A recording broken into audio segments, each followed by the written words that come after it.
Everybody, and welcome back to Mortgage Talk and More. I'm your host, Mark Hairston, and I hope everybody had a joyful Christmas. I know we took a little bit of time off, and we're back here in early January. Really excited about this subject today that's going to be important. So stay tuned. Make sure you stay with us because this could literally save you lots and lots of money.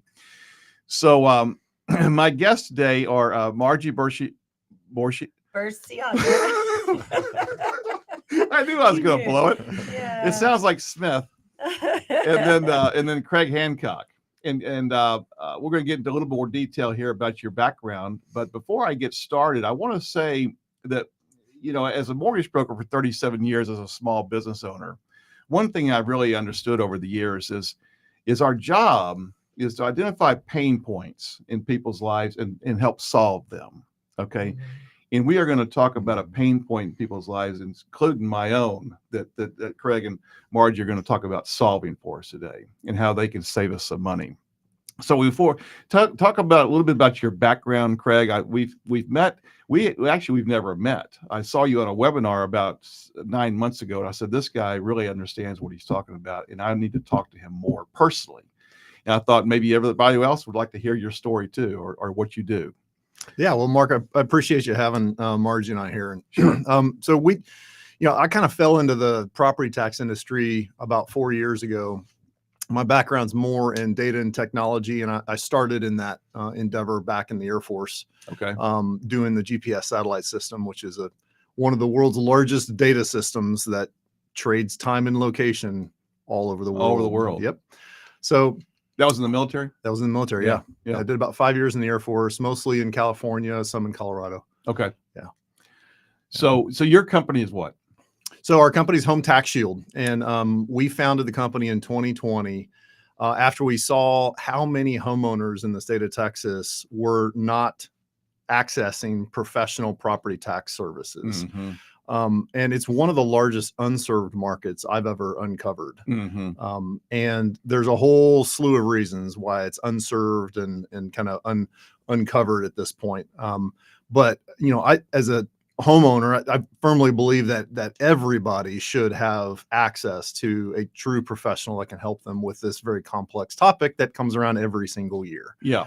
And the complex topic really is around property tax. Yes. And challenging, if you will, appraised values with the county. Would you say that in a nutshell, that's what we're going to be talking about? It is. And the common phrase is, I want to protest or appeal my property taxes. You actually don't protest or appeal your taxes. You protest or appeal the value of your home that's used to calculate your taxes. So yes, the county's by law is responsible for coming out with your value every single year. Yep. That's the value that ultimately determines your tax. And that's the value that you can appeal and protest to make sure that the county gets it correct. Well, going back to my pain point in my business, one of the pain points about people trying to get a mortgage loan is the amount of property tax they have to pay. Yeah. And it's really challenging, tough on qualifying, number one. So the lower we can help people reduce that burden, the better off everybody is. Absolutely. And the last few years in Texas have been, on one hand, really great for the real estate market because the values have gone up. But for the folks that got mortgages 3, 4, 5 years ago and forecasted and planned on a certain tax rate and tax amount for their home, and now they're caught with a home that's worth 2x or more, and their taxes are 2x or more. Right. It puts a big pinch on people. Big time. Yeah. And Margie, tell us a little bit about your background. I've worn a lot of hats, but I pretty much came as far as real estate from the title background, and as well as I go way back to when I ran for office in 2014. Okay. And was an ambassador when they were doing the Code Next to rewrite it. Oh, yeah. So I have stayed in that conversation and continued to work through the Land Development Code Committee with ULI. So this was just a good, and followed the protesting and everything that has to do with home and value and property. Stayed in that conversation with various real estate professionals. Great. And you do have somewhat of a political background too. I do. Yeah. You have a love for that. I do. I stay very connected to that. That's great. That's great. But really, all of it has always been, even when I got involved with the land development code situation, was to be that voice of reason out there. Because when you're in the forest, you don't necessarily know how to explain it to everybody coming in. Mhm. And just like with the protesting and tax, what does that really mean? What does it take to get there to meet your objectives and your goals? Well, same with good land use. Mhm. And so Mhm. I've stayed in that conversation. But And that's really kind of a different. It's part of this conversation for sure, but Mhm. that could be a conversation of its own too. It is You know. because they're in battle right now about changing homes, Mhm. and Yeah. but yeah, that's definitely for another time. That's for another time, Yeah, but but that's there, really important in yes, Austin, Texas, for sure. You know, yes, because I know a lot about the mortgage space, Mhm. but there's parts of real estate that I'm just not that up on. That's why I have you guys I to kind of talk feel about. like it's like that constantly, a little juggling the putter. But so for me with Craig, a mutual friend of ours who was getting into tax protesting, he actually buys and sells businesses too, helps people Mhm. do that. And we continued to have a conversation through a networking group. Okay. They do work. Mhm. And so we had stayed connected and continued conversation. And he bought a small tax protesting company. But he said, Margie, I really think I think you could do this. Yeah. And so, but he is not in a position to take me on, but having conversations with Craig, and he had been doing my taxes since like 2020. Property And tax. when they Mhm. started, I let them do help me on appealing my taxes. So I put it all in his hands, Mhm. and I would have him do webinars for Mhm. the contacts I have in real estate through title, and we just continued a dialogue. And I made a decision, talking to a number of other professionals in tax Mhm. protesting, that this would be a good tool in my belt to Sure. have. Sure. And I love it. so, Mhm. and Craig trusted me to bring me on to get the word out about what we do, how we do it, Well, what makes us different in the marketplace, which is yeah, really important. People need to understand what is the difference between each of these tax absolutely. protesting And we want to companies. dig into that right Yeah. now, as a matter of fact, Yeah. because when I saw you last year on the webinar, Craig, I thought, he has a differentiated value. And like you said something a minute ago that really struck me. You said something about the market being wide open. Mhm. That everybody out there in Austin land or wherever in Texas can use your services Mhm. And should. Yeah. and should. So that's that's a big thing. So let's talk about it more. Let's break it down. Kind of give us the tax appeal. We're talking about property taxes, ladies and gentlemen. We're not talking about IRS taxes or anything like that. Just property taxes. Right. So Yeah. So I do have there's an analogy on the IRS tax side of things. We all, on that side, we all file a return right every year. Right. And you do that to make sure that you and the government communicate about what you made, and so that you pay a fair tax every year to the government.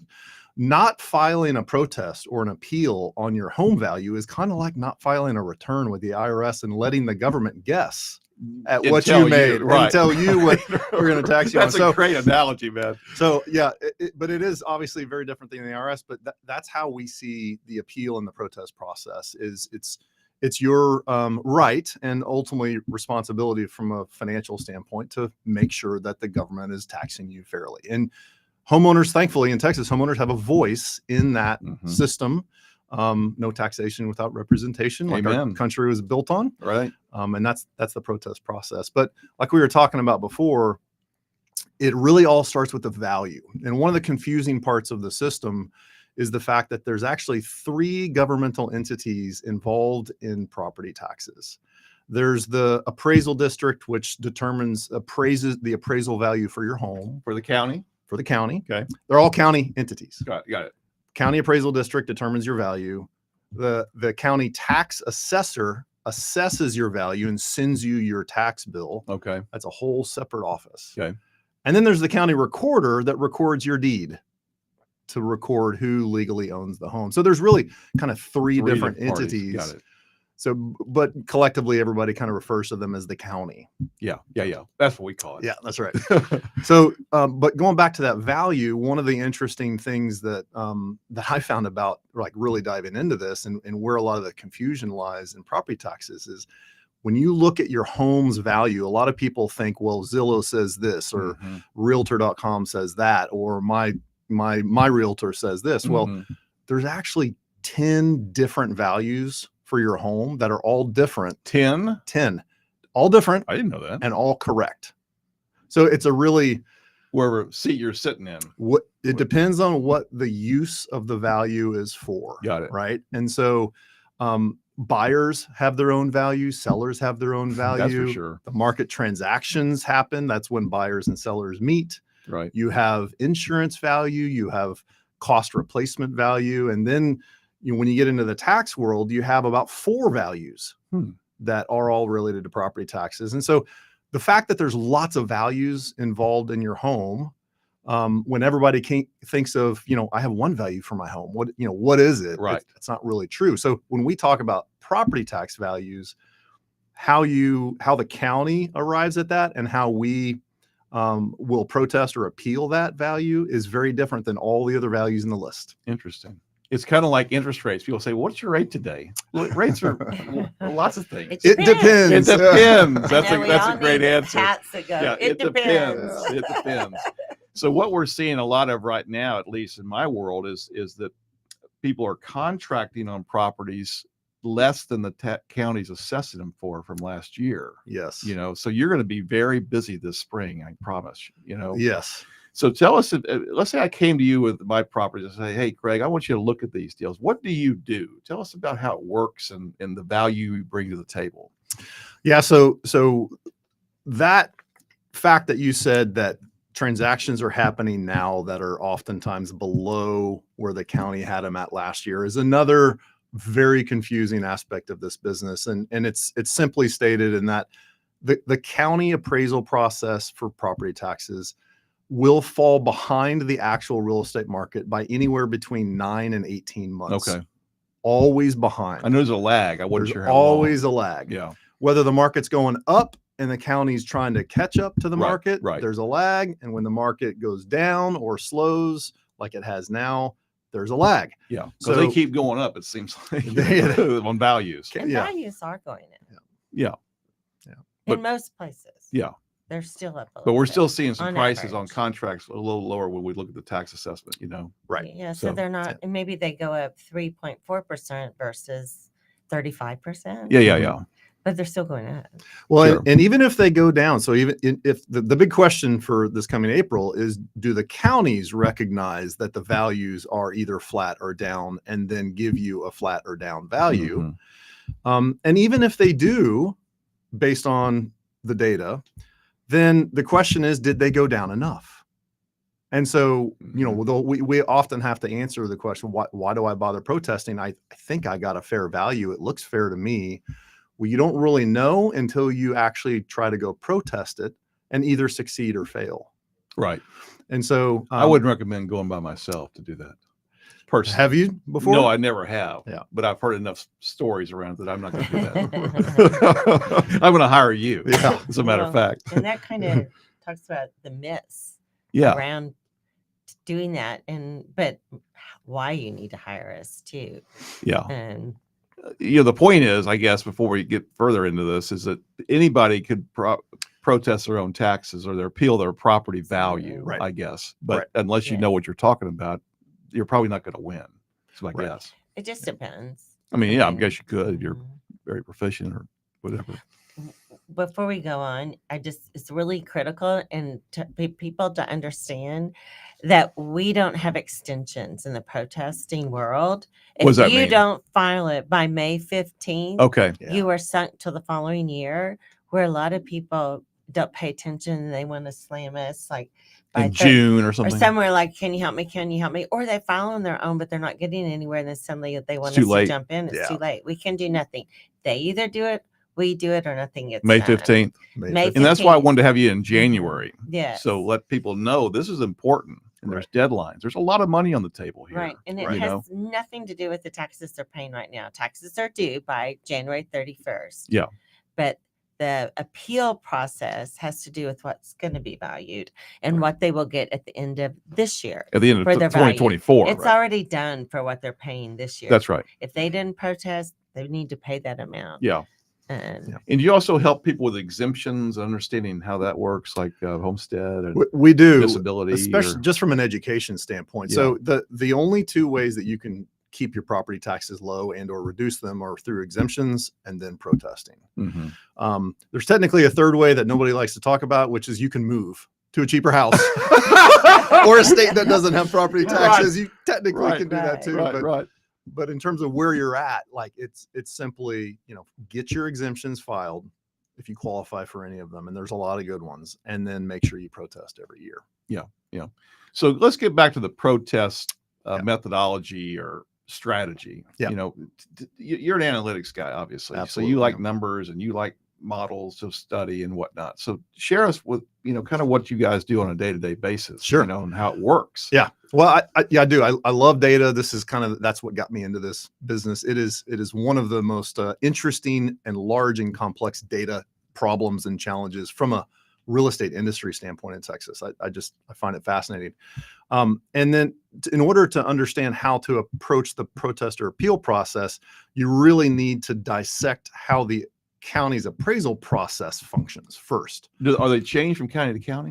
In other words, is Williamson County different than Travis? Great question. So yes, it can actually change. Now they are all beholden to the state law that governs how within the confines of an appraisal process, where the guide rails are. Okay. So there's an overarching appraisal process guideline that the state set forth for all counties, but within those guidelines, each county can kind of do it a little bit their own way. Okay. As long as they stay within those guidelines. So we do see a lot of similarities between counties, but every county has a little bit of their own kind of special approach, or how they treat pools versus how they treat garages versus land versus all sorts of things. So it is not one answer for the whole state. And so to do it well and to do it right, you really need to dissect each county's individual appraisal methodologies and approaches in order to understand how can I be successful in protesting or appealing what the county came up with. Got it. So that's one of the kind of common homeowner misunderstandings is they look at their value on Zillow and they say, well, I can you just give me that value? That looks like a fair value. But how Zillow arrived at that value is incredibly different than how the county arrived at even if the numbers were the same, the process by how they get there is incredibly different. So you have to bring your expertise into their process in order to change their process. Got it. Yeah. It makes a huge difference also on resale. If you go to resell your home, if your property taxes are relatively low, then that's very attractive to a buyer, it can compared to be where it could be, if you don't take care of your business, right. know. Even my middle boy bought a house over here in Cat Mountain years ago. And a few years later, I was just looking up some stuff online, and he hadn't even filed a homestead exemption. I said, son, you're wasting a lot of money.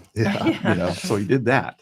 Big time. People just don't know. Yeah, that's a couple $1,000 per year right off the bat for the bat. average homeowner. Is if you don't file your exemption, you're leaving a couple $1,000 on the table. And you talked about myths a minute ago. Share some of the myths, if you will, about this world.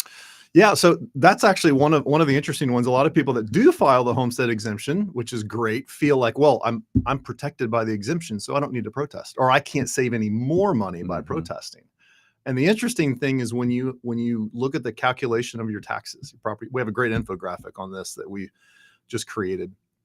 And the protest part of the calculation for your taxes actually comes before your exemption is applied.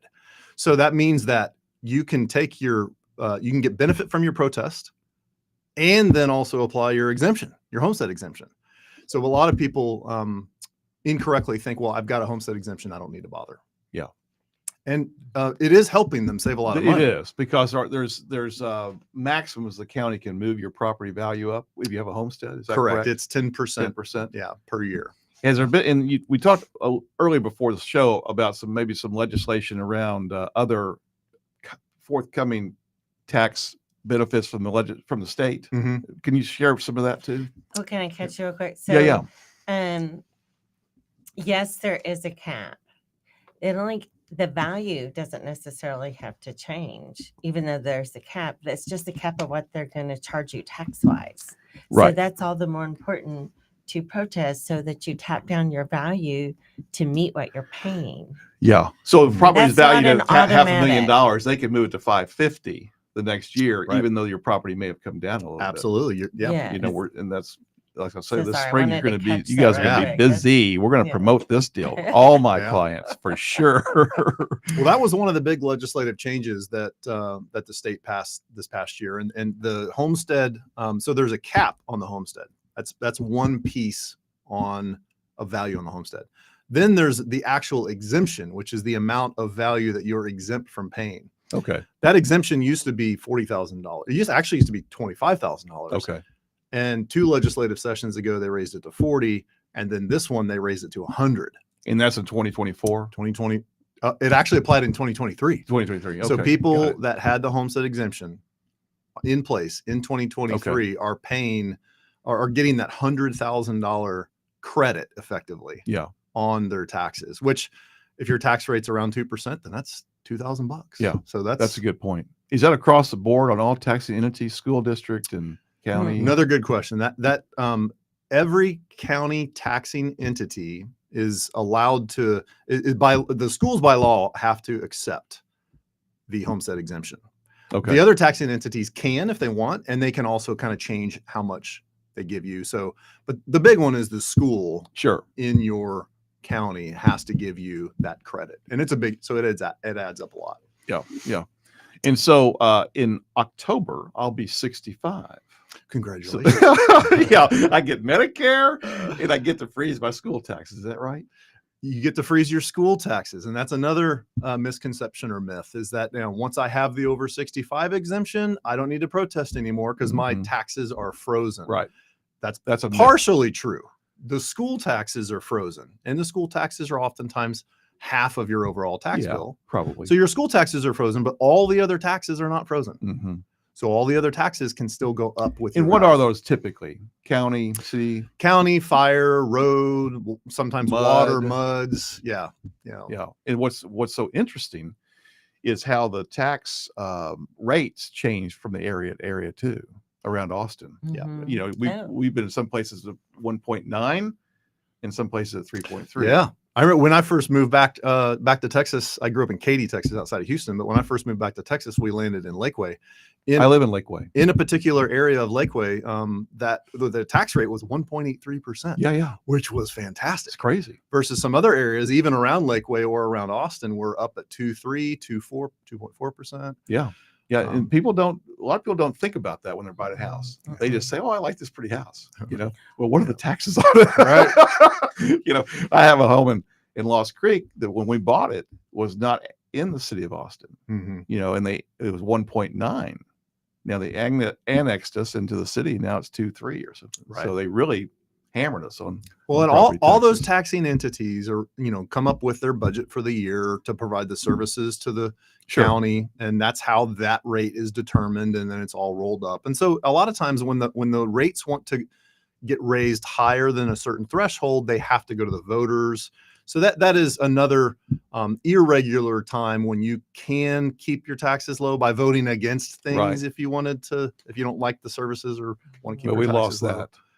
Yeah. But we don't have a lot of time left. This may be a second conversation. We'll have to have you guys come back because this is a big, important point. But what else can you share about any myths that people may have some takeaways on this thing? Yeah, I think the big one that I'd like everybody to understand really has to do with the very common comparison somebody might make to their neighbor. And That's a good one there because I look at my neighbors too. Yeah.